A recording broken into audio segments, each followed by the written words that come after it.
आज वो ऑफिस के लिए थोड़ा लेट निकले थे। सिर्फ आज ही नहीं, काफी दिनों से वो ऑफिस के लिए लेट निकल रहे थे। काफी दिनों से यानी एग्जैक्टली उतने दिनों से जितने दिन पहले निया ने ऑफिस छोड़ा था। मन नहीं लगता था ऑफिस में। निया याद आती थी, कभी कभी तो चलती फिरती बोलती भी दिखती। अजीब कैफियत हो गई थी उनकी। ऑफिस पहुंचकर निया को उतना ही मिस करते थे जितना अभी ऑफिस जाते हुए कर रहे थे। निया उनकी जूनियर थी, जिसने 2 हफ्ते पहले ही ऑफिस छोड़ दिया था। रोज की तरह आज भी वो कार की पिछली सीट पर बैठे हुए अपने बायफोकल स्पेक्स को थोड़ा नीचे कर निया की सोशल मीडिया प्रोफाइल पिक देखने लगे। निया दिन में 2 बार अपना प्रोफाइल पिक बदलती थी। आज वहां उसकी लाल शिफॉन साड़ी में सेल्फी थी, हाथों में लाल चूड़ियां, माथे पर लाल बिंदी, लाल लिपस्टिक लगे होठों को पाउट बनाकर कैमरे को घूरते हुए। उनकी उंगलियां प्रोफाइल पिक पर घूमकर ऐसे सिहर गई जैसे निया को ही छू कर आई। उस सिहरन को उन्होंने अपनी रगों में दौड़ता हुआ महसूस किया। तभी पास से एक बाइक गुजरी जिस पर बेतकल्लुफी से बैठे जोड़े को देख उनका मन जल उठा। कोफ्त होने लगी खुद पर। मैं क्यों नहीं ऐसे खुल के जी सकता जैसे वो जीती है? उसके लिए अपने जज्बातों को क्यों कबूल नहीं कर सकता? वो भी तो यही चाहती है ना। फिर प्रॉब्लम क्या है? वैसे देखा जाए तो ये संसार 2 तरह के प्रेमियों में बटा है। एक तरफ वे लोग हैं जो प्यार को बेझिझक जीते हैं, उसे सेलिब्रेट करते हैं जैसे निया है, और दूसरी तरफ उसके जैसे सिर फिरे जो प्यार को भीतर ही भीतर किसी धूनी सा सुलगाए रखते हैं और उसके साथ चलते रहते हैं। उसके जैसे यानी कृष्णकांत गुप्ता जैसे विरह में डूबे निया के साइलेंट लवर। इनका तो नाम भी सूट नहीं करता, चुलबुली स्ट्रेट फॉरवर्ड निया को। वैसे सूट तो कुछ भी नहीं करता, ये 38 के हैं, वो 24 की। ये नाक की सीध में चलने वाले सीरियस टाइप वर्कहोलिक, और वो काम की टेंशन के बीच भी फन ढूंढ लेने वाली जिंदा दिल वाला। निया ऐसी कि हजारों की भीड़ में भी अलग दिखे और ये मिस्टर 4 लोगों के बीच भी गुम हो जाए। 2 साल पहले जब निया इनकी टीम में आई थी ना, तो उसने बिना किसी पूर्व अनुभव के अपनी काबिलियत से सबको चौंका दिया था। उसके पास हर काम को करने की यूनिक इनोवेटिव आइडियाज होते और उन्हें वो हंसते खेलते एग्जीक्यूट भी कर देती। मिस्टर कृष्णकांत शॉर्ट में के कायल हो गए थे उसकी योग्यता के लिए, और उसके भी पहली बार किसी लड़की की ओर एक खिंचाव सा महसूस करने लगे थे। लेकिन उनका दिमाग इस खिंचाव के सख्त खिलाफ था। वो कहता, कितनी छोटी है तुझसे और अलग भी, लोग क्या कहें, तुम्हारी प्रेस्टीज का क्या होगा? मगर दिल उसकी नसीहतों को नकारते हुए किसी जिद्दी बच्चे सा मनमानी करने लगा था। उस पर कयामत यह कि ये सिलसिला अब एक तरफा नहीं रहा था। निया की आंखों में, उसकी बातों में उनके लिए पसंदगी झलकने लगी थी। के सामने उसकी रंगत बदल जाती, जिसको देखकर वो घबरा कर आएं बाएं झांकने लगते। शायद ऐसी ही रंगत हो जाती नए नए प्रेम में पड़ी लड़कियों की, और ऐसा ही हाल हो जाता है प्रेम के नाम से कतराने वाले मर्दों का। निया अपने बॉस को जरूरत से ज्यादा तवज्जो देने लगी थी। कभी कभी पेंडिंग काम निपटाकर, तो कभी उनकी चाय कॉफी का ख्याल रख। मगर बजाय खुश होने के साहब का तो मूड ही खुलने लगा। वो निया की लगाव छलकाती मासूम कोशिशों को अदरवाइज लेने लगे। इतनी ब्रिलियंट लड़की, इतनी मेहनती, क्या ये भी प्रमोशन सक्सेस के लिए बॉस को खुश रखने वाला शॉर्टकट आजमा रही है? क्या इसमें और उन लड़कियों में कोई फर्क नहीं जो अपने लड़की होने का फायदा उठाकर आगे बढ़ने की कोशिश करती हैं? ऑफिस में कुछ थे ऐसे केस जिनसे के को सख्त चिढ़ थी। के ने खुद को संभाला और निया की ओर सख्त रवैया अपना लिया, मगर निया उस पर इस बात का जरा भी फर्क नहीं पड़ा। उसके व्यवहार में, बॉडी लैंग्वेज में के लिए परवाह और पसंदगी बनी रही। मिस्टर के दिल में और दिमाग में उधेड़-बुन चल ही रही थी कि एक दिन निया की एक ईमेल ने उनके पैरों तले की जमीन खींच ली। पर्सनल रीजन का हवाला देकर उसने रिजाइन कर दिया था। इस अचानक फूटे बम के लिए वो बिल्कुल तैयार नहीं थे। गहरा शौक लगा था उन्हें। ये देखकर तो और भी कि निया की आंखों में उनके लिए पसंदगी बरकरार थी। यानी उसका इरादा फ्लर्ट कर फायदा उठाने का बिल्कुल नहीं था। उसकी परवाह, उसका लगाव ढोंग नहीं था।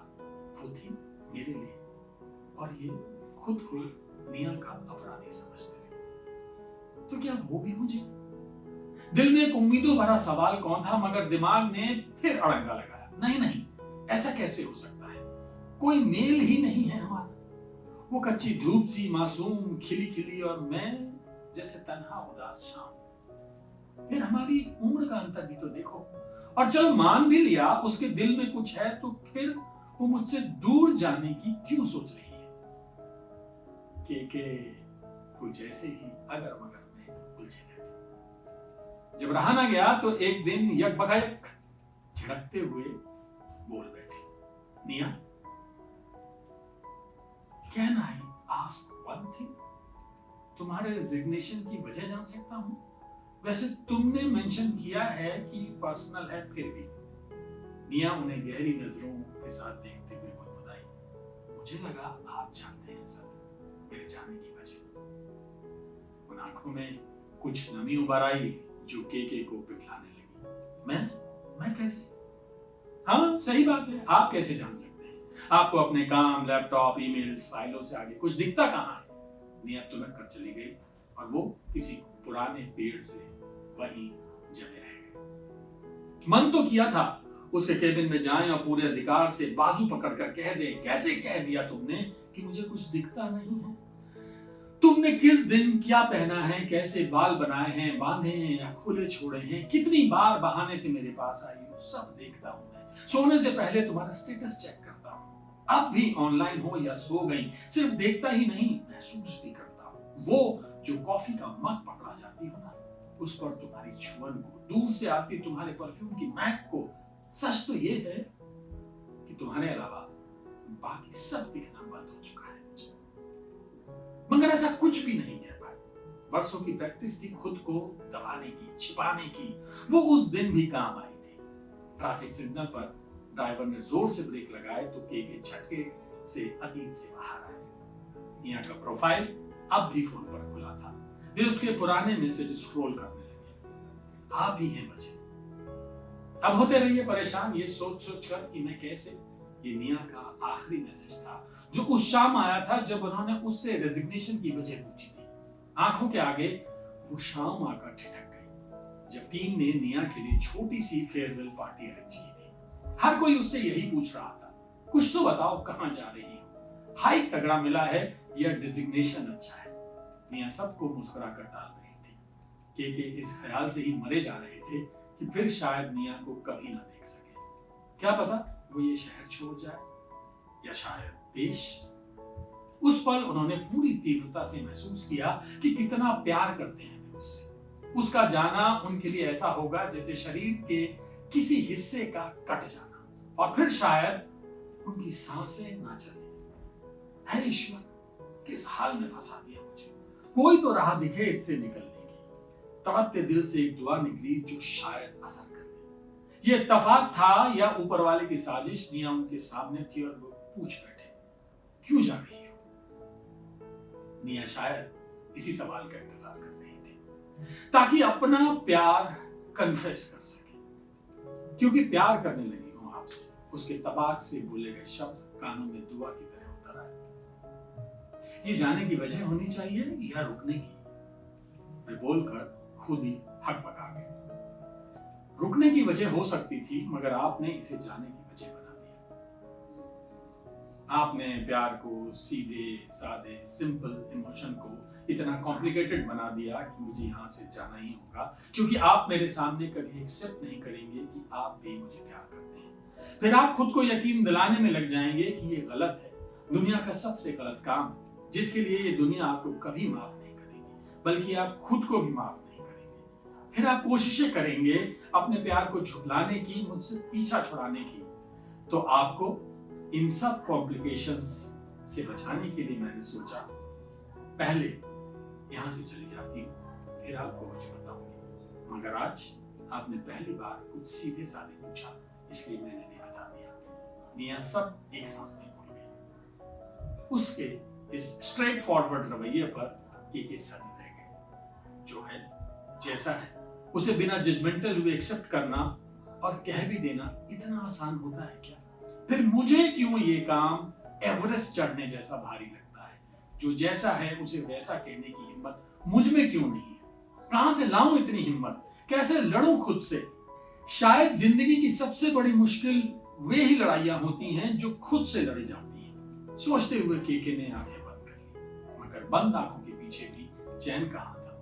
वहां तो निया ही कब्जा जमाई थी। खिलखिलाती निया, प्रेजेंटेशन देती निया, बहाने से पास आती, गुजरती और पलट के देखती निया। के की आंखों से कुछ मोती चश्मे के पीछे होते हुए गालों पर लुढ़कने लगे। दिमाग फिर चिल्लाया, पागल हो गए हो क्या? अगर ड्राइवर ने तुम्हें यूं आंसू बहाते देख लिया तो क्या सोचेगा, क्या कहेगा? कुछ तो लिहाज करो।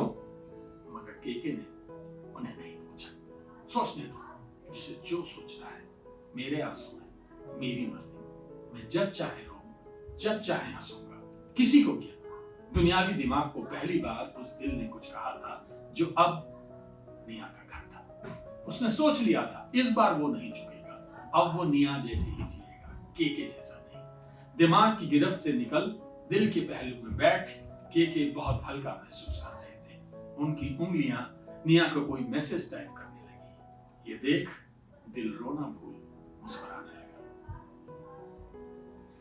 दिल कुछ ने कहा नामक इस कहानी की लेखिका दीप्ति मित्तल की। पिछले 15 सालों में रचना मित्तल ने लगभग 400 कहानियां, बाल कहानियां, लेख और रंग लिखे हैं। आपका एक कहानी संग्रह मेरे मन के 16 मन के प्रकाशित है। किंडल पर एक उपन्यास ओए मास्टर के लौंडे नाम से प्रकाशित। कंप्यूटर साइंस पर भी 4 किताबें प्रकाशित है।